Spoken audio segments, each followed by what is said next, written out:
कृषि दर्शन कृषि दर्शन कृषि दर्शन कृषि दर्शन कृषि दर्शन कृषि दर्शन। कृषि दर्शन कार्यक्रम में आप सभी किसान भाई बहनों का स्वागत है। झुमकी बहन का तहे दिल से जोहार और साथ ही साथ गंदरू भाई की तरफ से भी किसान भाइयों को नमस्कार। तो गंदरू भाई अपने किसान भाई बहनों को लिए चलते हैं कृषि समाचार की ओर। तो आइए देखते हैं कृषि समाचार।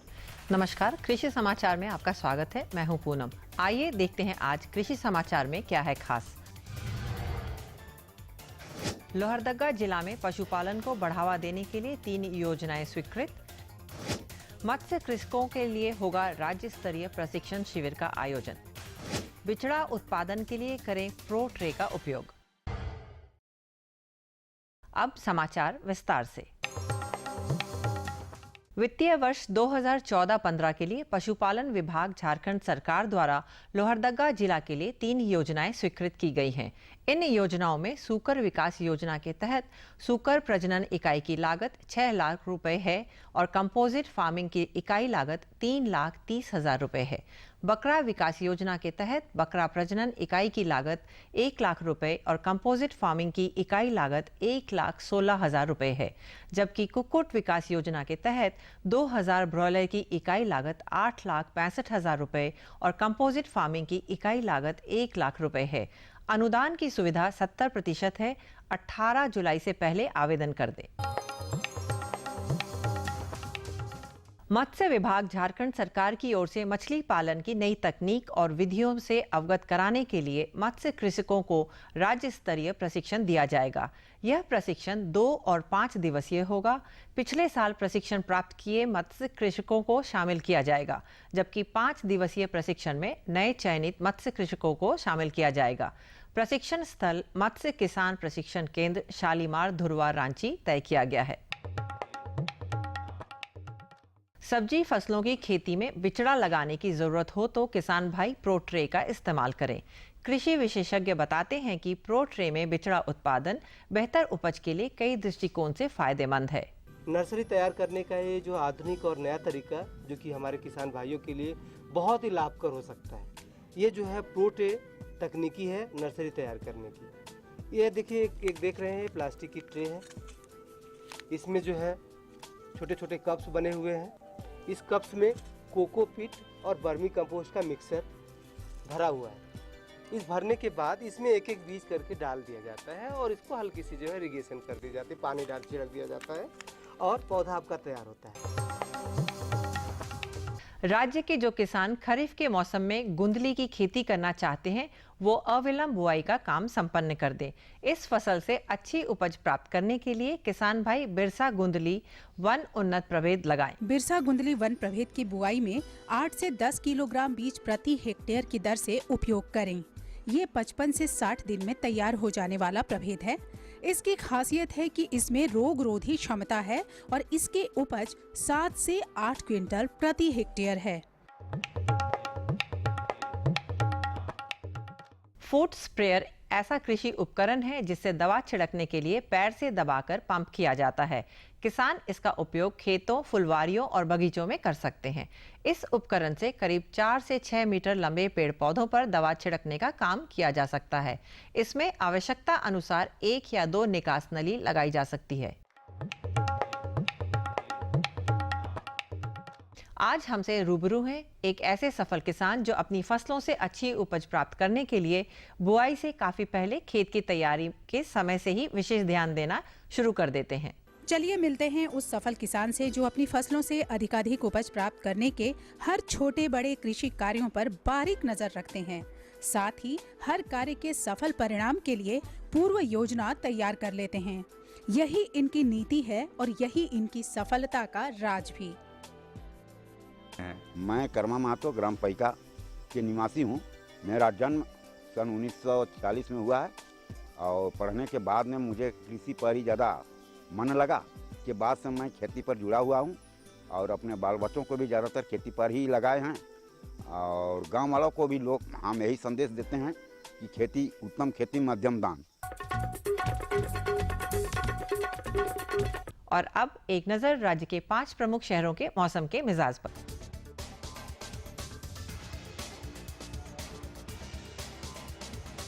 आज राज्य के 5 प्रमुख नगरों के अधिकतम और न्यूनतम तापमान कुछ इस प्रकार दर्ज किए गए। रांची का अधिकतम तापमान 30 डिग्री सेल्सियस और न्यूनतम 24 डिग्री सेल्सियस। जमशेदपुर का अधिकतम तापमान 35 डिग्री सेल्सियस और न्यूनतम 26 डिग्री सेल्सियस।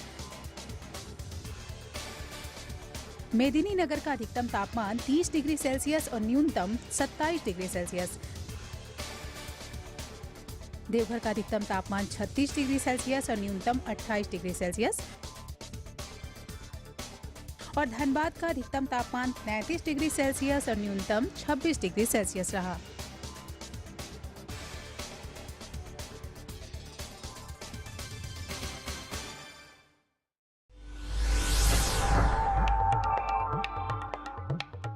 और अब मंडी भाव में आइए नजर डालते हैं अनाजों के भाव पर। आज कृषि उत्पाद बाजार समिति पंडरा रांची में विभिन्न खाद्यान्नों के थोक भाव कुछ इस प्रकार दर्ज किए गए। चावल मोटा 2350 रुपए से 2450 रुपए, चावल मध्यम 2550 रुपए से 2650 रुपए, चावल उत्तम 3550 रुपए से 3650 रुपए, गेहूं 1750 रुपए से 1800 रुपए, चना 3350 रुपए से 3425 रुपए, दाल अरहर 5800 रुपए से 6050 रुपए, दाल मसूर 5650 रुपए से 5800 रुपए, दाल चना 4000 रुपए से 4100 रुपए, सरसों तेल 8500 रुपए से 9000 रुपए, चीनी 3400 रुपए से 3500 रुपए, आलू 1250 रुपए से 1350 रुपए और प्याज 1450 रुपए से 1550 रुपए प्रति क्विंटल रहा।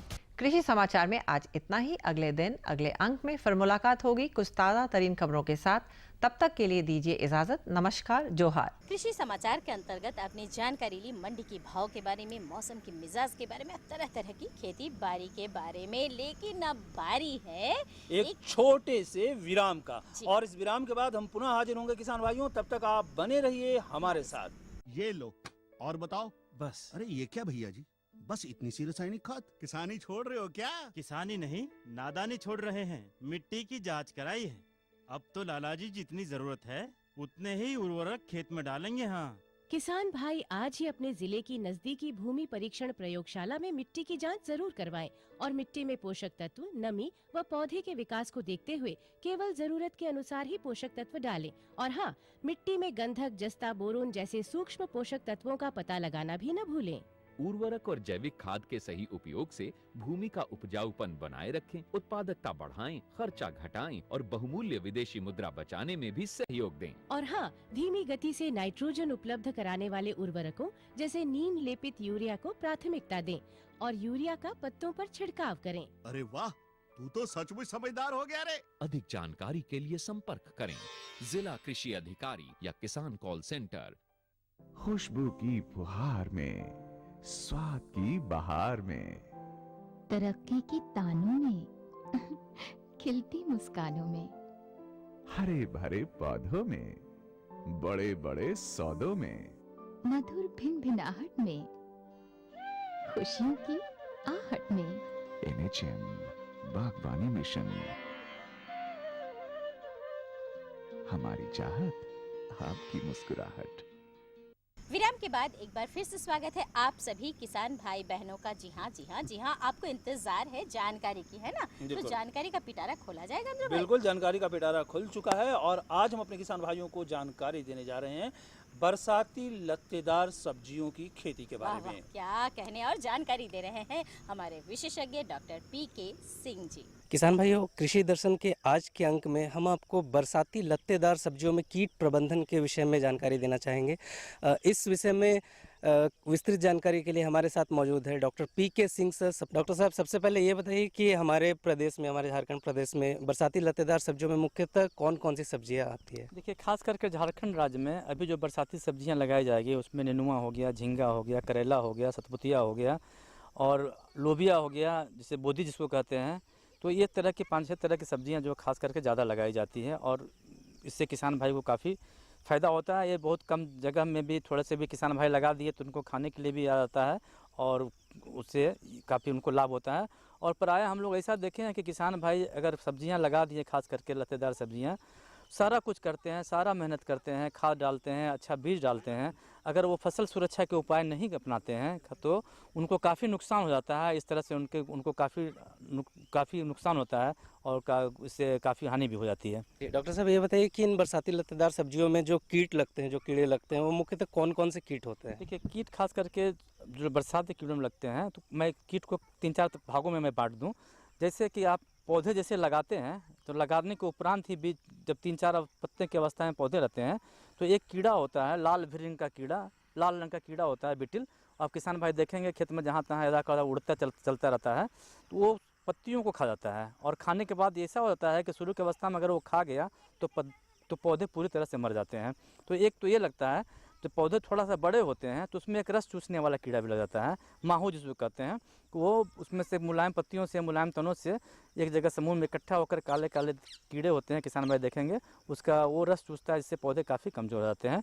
और तीसरा, जब पत्ते बड़े होते हैं तो उसमें पत्ते काटने वाले कीड़े, पत्ते लपेटने वाले कीड़े लगते हैं, तो ये भी खा जाते हैं पत्तों को और इससे भी काफ़ी नुकसान होता है। और चौथा जो सबसे ज़्यादा नुकसान होता है खास करके बरसाती लत्तेदार सब्जियों में जिस कीट से, वो एक फल मक्खी है, जो कि फल मक्खी है, फलों को ही छेद कर देती है, उसको खाती है, तो उससे काफ़ी नुकसान होता है। तो मुख्यतः ये 4 प्रकार के कीड़े जो हैं ये लगते हैं बरसाती लत्तेदार सब्जियों में। सर आगे ये बताइए किसान भाइयों को कि किसान भाई ये कैसे जानेंगे कि उनके सब्जियों में, उनके लत्तेदार सब्जियों में जो है कीट या कीड़ा लग चुका है, इसका क्या लक्षण होता है? जब आप, जैसे मैंने बताया ना, एक लाल रंग कीड़ा होता है जो शुरू की अवस्था में खा जाता है, उसमें लाल रंग के कीड़े उड़ते हैं और वो खाते रहते हैं।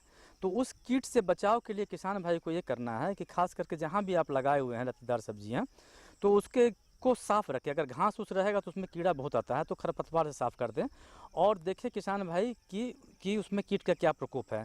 जैसे बहुत सारे किसान भाई देसी उपचार करते हैं कि शुरू की अवस्था में उसमें राख डाल देते हैं, तो आप ज़रूर निश्चित रूप से राख डाल दीजिए, क्योंकि राख डाल देने से कीड़ों को पत्ते खाने में दिक्कत होती है, असहज महसूस करते हैं, तो ये नहीं होते हैं, तो राख का भी छिड़काव कर दें। अगर बहुत बड़े क्षेत्रों में लगाए हैं, ज़्यादा प्रकोप हो किसान भाई को, तो एक दानेदार दवा आती है कार्बाफुरान, उसकी 1 ग्राम मात्रा को प्रति थैला में उसको डाल दें और डालने के बाद उससे उस कीट से प्रकोप से बचा जा सकता है। और उस दवा को डाल देने से बहुत से भूमि में रहने वाले कीड़ों से भी बचाव हो जाएगा। तो पहला तो ये मेरा हुआ। और दूसरा जो कीड़ा होता है, जो जैसे पत्ते बढ़े, खास कर लौकी के, चाहे नेनुआ के, करेले के पत्ते को खा जाते हैं और पत्ते को गोल जैसा बांध भी देते हैं, तो उस कीट के दवा के, उस कीट से बचाव हेतु किसान भाइयों को ये करें, एक बाज़ार में दवा आती है क्यूनलफास, उसकी 1 मिलीलीटर मात्रा को 1 लीटर पानी में मिलाकर छिड़काव कर दें, तो इससे उसका काफ़ी फ़ायदा होगा। और ख़ास करके हम देखते हैं बरसाती लोबिया है, उसमें माहू का प्रकोप बहुत होता है। माहू जो कीड़ा होता है काला काला, वो फूलों में, सब्जियों में, फूलों में, पतकुमार फूलों में हो गया, फल बन रहे हैं, उसमें बैठ करके उसको रस चूसता है और काफ़ी वो नुकसान पहुंचाता है। और आजकल एक कीड़ा और दिख रहा है, सफ़ेद रंग का मिली बग है, जो सफ़ेद रंग का होता है और पूरा वो रस चूसते रहता है। तो अगर इस तरह के कीड़े अगर दिख रहे हैं किसी भी बरसाती सब्जियों में, तो आप, एक दवा आती है बाज़ार में एस्टामिप्रिड, उस एस्टामिप्रिड, किसान भाई अपना उसको जरूर दवा का नाम लिख लें, उसकी जो है आधा ग्राम मात्रा, कहने का मतलब है कि 1 ग्राम मात्रा को 2 लीटर पानी में मिला करके उससे छिड़काव करें। उससे जो सफ़ेद वाले जो कीड़े हैं मिली बग, उसे देखें किसान सफ़ेद पाउडर जैसा ढका रहता है उस कीड़े के ऊपर, और वो समूह में रहते हैं, तो उससे उनका नुकसान पहुंच जाए, उससे बचाया जा सकता है। और अगर जहां माहू का प्रकोप हुआ है तो बाजार में एक दवा आती है मिथाइल डेमाटोन, उसकी 1 मिलीलीटर मात्रा को 1 लीटर पानी में मिला करके छिड़काव कर दें। मैं किसान भाइयों को यहाँ बताना चाहूँगा कि बरसात के समय में जब भी हम दवा का छिड़काव करते हैं, तो कभी दवा छिड़काव किए पानी पड़ गया तो दवा धुल जाता है, तो ऐसे समय में किसान भाई कोई चिपचिपा पदार्थ लगाएं, स्टिकर लगाएं। बाजार में टिपॉल नाम उपलब्ध है, अगर किसान भाई को टिपॉल नहीं मिलता तो घर में सस्ता वाला शैम्पू हो या सरफ हो, उसको जरूर मिला दें उस घोल में, जब दवा का घोल बनाते हैं, और उसके ऊपर छिड़काव करें तो इसलिए पत्तियां पर लगेगा। तो चौथा जो मुख्य कीड़ा यहाँ लगता है, फल को छेदने वाला कीड़ा जो है, फल मक्खी कीड़ा है। और इस कीट का प्रकोप 2 समय में होता है। पहला तो जैसे फल बनता है तो उस समय होता है, और दूसरा जब फल पकने को होता है तो उस समय होता है। ऐसा इसलिए होता है कि जब फल जब बनता है तो फल की तना जो होती है वो मुलायम होती है, तो उसमें जो है मक्खी है अंडे दे देती है। अंडे देने के बाद उस पर एक लट्ठा जैसा दिखेगा आपका पीला पीला रंग का, और उसमें कीड़े उससे पिल्लू निकलते हैं और उससे वो काफ़ी वो नुकसान पहुंचा देते हैं। तो ऐसी परिस्थितियों में किसान भाइयों को एक दवा आती है मेलाथियन, उसकी 1-2 मिलीलीटर मात्रा को 1 लीटर पानी में मिलाएं और 1 ग्राम गुड़ डाल दें। या कच्चा केला मैंने पका हुआ केला, जो सड़ा हुआ पका हुआ जो केला होता है उसको भी डाल सकते हैं। अच्छा होगा कि 1 ग्राम गुड़ डाल लें और उसको मिला लें, और मिलाने के उपरांत उसका आप छिड़काव करें। छिड़काव करते समय आप ये ध्यान रखें कि उसके पत्तियों की निचली सतह पर छिड़काव करें, तो इससे ये काफ़ी फ़ायदा होता है। या किसान भाई ये भी कर सकते हैं, खास करके अगस्त महीने तक मक्खियों को पानी की बहुत आवश्यकता होती है पीने के लिए, तो एक छोटे मोटे ढक्कन या दिए टाइप का हो तो उसमें इसके घोल को मिला लें। जैसे मेलाथियान 2 ml को 1 लीटर पानी मिला लें, उसमें 1 ग्राम गुड़ डाल दें। गाड़ने के बाद उस पानी को यदा कदा जहाँ तहाँ खेत में रख दें, तो मक्खियों को प्यास लगेगा, वो पानी पीने जाएंगी और उससे भी पी करके वो मर जाएंगी। इससे भी आपका जो फल मक्खी होता है उससे काफ़ी बचाव हो जाएगा। और इसको 2 सप्ताह के बाद उसको पुनः छिड़काव करते रहें, इससे आपका फल मक्खी का बचाव हो जाएगा। वो भी किसान भाई बरसाती लतेदार सब्जियां लगा रहे हैं या लगा चुके हैं, ऐसे में उनमें जो कीट लगते हैं उसके कीटों के प्रकार और उसके लक्षण और उससे बचाने के उपाय के बारे में हमारे विशेषज्ञ ने बहुत अच्छी जानकारी दी। हम आशा करते हैं आप इन सभी जानकारियों से लाभान्वित होंगे। डॉक्टर साहब, आप हमारे कार्यक्रम में आपका बहुत बहुत धन्यवाद। कहा किसान भाइयों को नमस्कार, जोहार। बहुत ही अच्छी जानकारी थी और हम उम्मीद करते हैं कि हमारे किसान भाई इस जानकारी से लाभ उठाएंगे। लेकिन एक और जानकारी भरा संदेश हम अपने किसान भाइयों को दिखलाना चाहते हैं, तो आइए देखते हैं।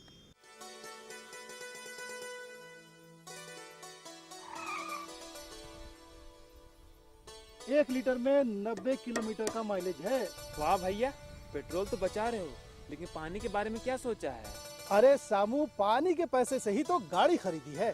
क्या पानी के पैसे से? हाँ, सूक्ष्म सिंचाई अपनाकर मैंने पानी बचाया। इस विधि से सिंचाई करने से 75 से 85% तक जल की उपभोग क्षमता बढ़ गई, जिससे सिंचाई करने पर 30 से 50% तक सिंचाई जल की बचत हुई। तो क्या हम भी इसका लाभ उठा सकते हैं? राज्य के सभी किसान इसका लाभ उठा सकते हैं 90% अनुदान के साथ, और साथ में बैंक ऋण की सुविधा भी उपलब्ध है। तब तो हमारे खेतों में आएगी हरियाली और हमारे जीवन में आएगी खुशहाली। बिल्कुल। तो अब बताइए कारू दादा का क्या हाल है? अरे कारू दादा आकर खड़े हैं। कारू दादा जोहार। जोहार जोहार। हाँ जोहार। जोहार। तब कारू दादा क्या हाल चाल? सब ठीक ठाक है। देखिए, अब कृषि के क्षेत्र में भी बहुत तरह से वैज्ञानिक लोग रिसर्च कर रहे हैं, खोजबीन कर रहे हैं, नए नए तरीके से खेती हो रही है। बिल्कुल बिल्कुल। हर सब्जियों, हर फसलों, हर मौसमों के लिए। तो उसमें एक तो जो सीरी विधि है, तो उसके बारे में थोड़ा जानना चाह रहे थे कि उसका कैसे वैज्ञानिक आधार तरीके से होगा। बहुत ही बढ़िया प्रश्न पूछा है आपने। और अभी धान की खेती शुरू होने वाली भी है, तो हम किसान भाइयों को कहना चाहेंगे कि किसान भाइयों, श्री विधि से अगर आप धान की खेती करते हैं तो आपको काफी फायदा मिल सकता है। कम पानी में बिल्कुल ज्यादा आपको लाभ होता बिल्कुल है। मिल सकता है। तो चलिए आज श्री विधि धान की खेती के बारे में हम अपने किसान भाइयों को जानकारी दिलवा दें। और जानकारी दे रहे हैं नंदलाल जी। हमारे साथ आज विशेषज्ञ हैं जो हमें धान की खेती के बारे में बताएंगे। धान जैसे अब मौसम हो रहा है, तो इस बारिश में किसान भाई कैसे धान की खेती करें, और आप इसके बारे में बताइए। आजकल जो जैसा दौर चल रहा है, खास करके झारखंड का जलवायु के परिप्रेक्ष्य में अगर हम बात करें, तो बारिश अनुकूल रूप से बारिश नहीं हो पा रहा है, जिससे धान की खेती में बहुत फल देखने के लिए मिल रहा है। तो इससे बचने के लिए किसान भाइयों को क्या करना होगा? जैसे अब बहुत किसान भाई जानते भी होंगे, जिसको हम लोग बोलते हैं SRI विधि से रोपण करें, या उसको श्री विधि से भी रोपण करने का बोला जाता है। तो ये एक ऐसा तरीका है जिससे हम कम ज़मीन में, कम लागत में, कम खर्च में हम अधिक उत्पादन कर सकते हैं। तो इस श्री विधि का थोड़ा विस्तार से किसान भाइयों को जानने का ज़रूरत है। तो सबसे पहले श्री विधि में क्या देखा जाता है, कुछ उसका सिद्धांत है। श्री विधि का 2-4 सिद्धांत है जिसको किसान भाई फॉलो करें। उस सिद्धांत के बारे में किसान भाइयों को थोड़ा सा बतला दूं। पहला सिद्धांत है, जैसे हम लोग बतलाते हैं क्या, कि जो एक परंपरागत विधि है और एक श्री विधि है, अगर हम तुलना करें तो परंपरागत विधि में देखेंगे हम, उसमें जो बीज की मात्रा है वो 30 से 40 किलो प्रति एकड़ के हिसाब से बीज दर लगता है।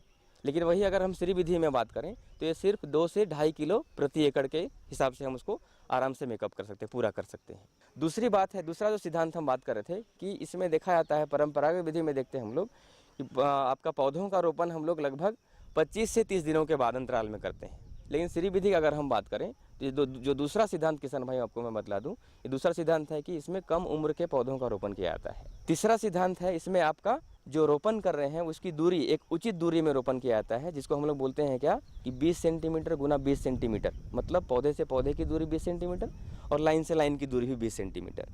ये ऐसा करने से हमारा जो जिसमें हम लोग कल्लों की संख्या बोलते हैं, पौधों में जो कल्ले निकलते हैं वो कल्लों की संख्या इसमें ज़्यादा निकलती है। श्री विधि में एक और खासियत क्या है, जैसे हम लोग जो सबसे परेशानी वाला जो विषय होता है जिसको हम लोग बोलते हैं खरपतवार नियंत्रण, श्री विधि का एक महत्वपूर्ण पहलू जिसको हम लोग बोले वो खरपतवार नियंत्रण भी आता है। इसमें खरपतवार नियंत्रण कहने का मतलब क्या है, जैसे हम लोग शुरू में बतलाया कि जो खरपतवार है वो सबसे बड़ा शत्रु है खेती बाड़ी में, या धान की खेती हो या किसी का भी खेती हो। इसमें जो एक यंत्र आता है, हस्तचलित यंत्र होता है जिसको हम लोग वीडर बोलते हैं। चूँकि श्री विधि में हम लोग क्या किए हैं, एक लाइन से रोपण किए हैं, पौधों को लाइन से रोपण किए हैं। लाइन से रोपण करने से क्या हो रहा है, बीच का जो गैप है वहाँ पे हमको खरपतवार नियंत्रण करने के लिए जो हस्तचलित यंत्र है उसको अगर हम उसमें चलाएं, रोपण के ठीक 15 से 20 दिन के बाद पहला वीडर चलता है। अगर हम 3 से 4 वीडर हर 10 दिन के अंतराल में वीडर चला रहे हैं तो जो वीड्स है, जो खरपतवार है, वो मिट्टी में दब के खाद बन जा रहे हैं। मतलब किसान भाइयों, मैं आपको बतलाऊं, जो पहले कृषि के लिए शत्रु था वो अब कृषि के लिए दोस्त बन रहा है। जो खरपतवार कल तक शत्रु था उसको हम लोग वहाँ पर सड़ा करके खाद बना रहे हैं, जिसको हम लोग हरा खाद बोलते हैं। तो श्री विधि कराने से किसान भाइयों को क्या क्या फ़ायदा होता है? फ़ायदा अगर हम देखें, पहला फ़ायदा जो हो रहा है वो हम जो फर्टिलाइज़र या फिर खाद का मात्रा बोले तो ये खाद का मात्रा हम श्री विधि में कम उपयोग करते हैं। कैसे कम उपयोग करते हैं? पहला जो जैसे अनुशंसित मात्रा, जैसे हम किसान भाइयों को एक बात और बतलाएं कि हम जब भी खेती करें तो कम से कम 2 साल 3 साल के अंतराल में मिट्टी जाँच अवश्य करवाएं। तो मिट्टी जाँच करा, अगर धान का खेती कर रहे हैं, मिट्टी जाँच के बाद जो अनुशंसित मात्रा खाद का है, जो परंपरागत विधि में हम एज इट इज़ पूरा डालते हैं, लेकिन श्री विधि का अगर बात करें तो खेत तैयार करते समय जो गोबर के खाद की मात्रा और डीएपी की मात्रा और पोटास की मात्रा, ये पूरा अनुशंसित मात्रा खेत तैयार करने समय दें। और जो आपका यूरिया की मात्रा है, वो यूरिया की मात्रा जब पहला वीडर चला रहे हैं उस समय हल्का फुल्का उसका 25% ही आपका यूरिया का मात्रा लग रहा है। बाकी जो नाइट्रोजन का पूर्ति आपका हरा खाद के माध्यम से जो हम लोग खरपतवार को मिट्टी में मिला रहे हैं, वो हरा खाद के माध्यम से हम यूरिया माने नाइट्रोजन का पूर्ति कर रहे हैं। तो एक तरह से देखें, श्री विधि में जो हम काम कर रहे थे वो सिर्फ हम फर्टिलाइज़र या खाद का ही बचत नहीं कर रहे हैं, साथ ही साथ हम लेबर कॉस्ट या मजदूर का भी बचत कर रहे हैं। जैसे हम एग्जाम्पल के लिए बोले, उदाहरण के तौर पे बोले, जैसे झारखंड में देखें परंपरागत विधि में जो खेती करते हैं वो लोग घास खरपतवार नियंत्रण के लिए वो लोग निकौनी करते हैं, महिलाएं जाकर के वहाँ निकौनी करती है। तो वो देखा गया है क्या, एक एवरेज में कि 20 से 25 महिला या लेबर हम लोग बतला सकते हैं कि 1 एकड़ घास नियंत्रण करने के लिए लगता है। लेकिन वही काम अगर हम वीडर चला के कर रहे हैं तो 3 आदमी, 3 मैंडेज हम बोल सकते हैं, 3 मजदूर 1 एकड़ का खरपतवार आसानी से साफ कर सकता है। तो एक तरह से वहाँ पर हम बचत कर रहे हैं, मजदूर का कोष्ठ में बचत कर रहे हैं। और सबसे बड़ी बात है, अगर हम उत्पादन का बात करें तो ये लगभग 1.5 गुना ज़्यादा उत्पादन देता है श्री विधि। तो इस तरह से किसानों को ये बहुत लाभान्वित करेगा। आप बता सकते हैं कि श्री विधि में बिसरा लगाने की कैसे करें? इसमें किसान भाई आप लोगों को ध्यान देने की बात है कि हम परंपरागत विधि में जो बिचड़ा करते हैं, इसका बिचड़ा और उसका बिचड़ा में थोड़ा सा अंतर है क्या, कि बिचड़ा करने से पहले जो हम बीज का उपचारण करते हैं, बीज का उपचारण करने के लिए सबसे पहला स्टेप जो हम लोग देखते हैं क्या, कि अगर हम 1 एकड़ में अगर हम धान का खेती लगाना चाह रहे हैं तो 2 किलो धान का बीज लें। धान का बीज को सबसे पहले हम एक बाल्टी में पानी भर लें, ठीक है। पानी भरने के बाद उसमें एक कच्चा अंडा उसमें डाल दें। अंडा अगर तैरने लगे तो खराब अंडा, उसको आप रिजेक्ट कर दें, हटा दें। अगर अंडा डूब जाए तो अंडा को बाहर निकालें और उसमें नमक डालें, पानी में पहले नमक डालें और पानी में तब तक नमक डालते रहें जब तक कि अंडा तैरने न लगे। अब अंडा तैरने लगे तो मतलब उस पानी से अंडा को बाहर निकालिए और जो भी आपका धान है उस धान को उस पानी में डालिए। डालने के बाद 5 से 10 मिनट तक उसमें छोड़ा जाता है। मतलब यहाँ पर कहने का क्या है कि जो वाटर में सैलिनिटी है, नमक का जो मात्रा है, वो बहुत हद तक बहुत सारे बैक्टीरिया को कंट्रोल करता है, हटाता है वहाँ से, जो हम बीज उपचारण कर रहे हैं। वहाँ रखने के बाद 4 से 5 बार उसको साफ पानी से धुलाई कर लें ताकि नमक का अंश वहाँ ना रहे। निकालने के बाद आपके बाज़ार में बहुत सारे फफूंदी नाशक, जैसे वेवेस्टिन बोल के एक फफूंदी नाशक आता है, उसको 2 से 2.5 ग्राम प्रति किलोग्राम सीड के अनुसार से उसमें मिक्स कर लें, मिला लें और उसको बोरे में बंद करके, बोरा भीगा करके अंकुरन के लिए छोड़ दें। वो लगभग आपका 35 से 40 घंटे के बाद उसका धान का आप देखिएगा बीज में थोड़ा सा अंकुरन निकल आया है। तो उसी समय आप क्या करें 10 फीट गुना 3 फीट का बेड बना लें। ऐसा 5 बेड 1 एकड़ के लिए काफ़ी होता है। बनाने के बाद वो लगभग आपका 6 इंच ज़मीन से ऊंचा रहता है ताकि बारिश का पानी आए तो उसको सड़ा ना पाए। उसको 6 इंच ऊंचा बनाने के बाद उसमें आप लगभग 1 से 1.5 इंच का मोटा गोबर का खाद, गोबर की सड़ी हुई अच्छी सड़ी हुई खाद का लेयर बना लें। लेयर बनाने के बाद जो अंकुरित धान आपका होगा उसको बहुत पतला वहाँ पर आपको छिटना होगा। ऐसा छींटे किसान भाई जिससे एक धान का सिर दूसरा धान के सिर में ना सटे, ऐसा करें या ना चढ़े, ऐसा सीड डालें। डालने के बाद फिर आधा इंच का फिर ऊपर सड़ा हुआ गोबर खाद को आप ढक दें। ढकने के बाद पुआल से उसको बढ़िया से आप ढक दें ताकि कोई पक्षी उसको चुग ना पाए, डायरेक्ट उसमें धूप का माने सूरज का लाइट ना जाए। लेकिन किसान भाई ये एक बात का जरूर ध्यान रखें कि 2 से 3 दिन के बाद उस पुआल को आप वहाँ से हटा लें ताकि उसको जर्मिनेशन बढ़ने में सुविधा हो।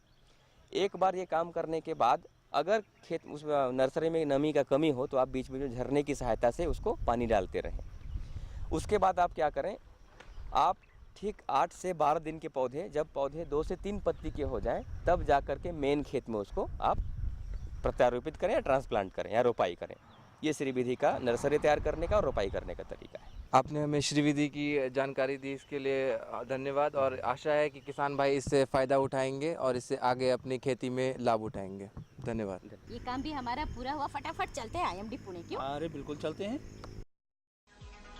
भारतीय मौसम विभाग पुणे से प्राप्त आज का मौसम पूर्वानुमान इस प्रकार है। आकाश में घने बादल रहेंगे, 149 मिलीलीटर बारिश होने की संभावना है। हवा दक्षिण दिशा से पूर्व दिशा की ओर 8 किलोमीटर प्रति घंटा की रफ्तार से चलेगी। आज का अधिकतम तापमान 32 डिग्री सेल्सियस और न्यूनतम 23 डिग्री सेल्सियस रहने की संभावना है। अब मौसम पूर्वानुमान पर आधारित कृषि सलाह। मध्यम या निचली खेत की जुताई मिट्टी पलटने वाले हल से कर दें, पाटा नहीं चलाएं तथा मेड़ को दुरुस्त करें। अभी अभी अच्छी बारिश हो रही है, इसलिए विभिन्न खरीफ फसलों की बुआई जल्द से जल्द समाप्त कर दें। इस समय खरीफ फसलों की बुआई के लिए कम अवधि वाले किस्मों को प्राथमिकता दें। हाँ, अब कागज और कलम निकाल लीजिए क्योंकि हम अपना पता बताने वाले हैं। तो नंदरू भाई, आप शुरुआत कर दीजिए पते की। तो किसान भाइयों नोट कीजिए हमारा पता है कार्यक्रम कृषि दर्शन, कृषि प्रकोष्ठ, द्वारा केंद्र निदेशक, दूरदर्शन केंद्र, और रातू रोड, रांची। पिन संख्या है 834-001। जी हाँ, तो हमें रहेगा आपके खतों का बेसब्री से इंतजार। तो इसी के साथ हम सबों को दीजिए अनुमति। नमस्कार।